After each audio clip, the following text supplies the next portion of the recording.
Tesla and Palantir, two stocks I don't happen to own. Why? Well, let me explain. Not because I think they're going to fall in the future. I don't think that at all.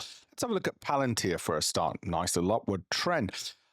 I'm very much data-driven. So if a company is a relatively new issue, such as Palantir is, we won't have enough data, enough quarters of information, so we'd miss out. That doesn't matter. I don't mind missing some amazing returns. That will always happen. There's always somebody somewhere making more money. There might be a guy at Ladbrokes right now betting on the 450 at Kempton, and I've missed out because I could have followed him and made lots of money.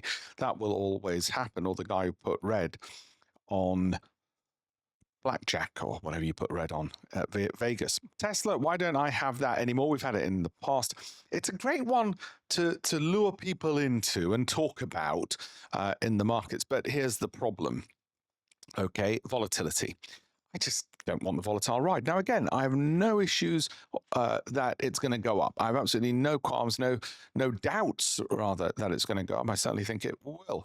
But is it for me? No, I just don't want the volatile ride, and that's okay as well. So I wanted to explain two parts of why you might want to leave certain investments behind and why it's perfectly fine to do that. Like and follow for more like this, and yeah, you'll learn a lot more about investing as well. If you'd like a free copy of that one of my 18 books, alpeshpatel.com/links. Thank you.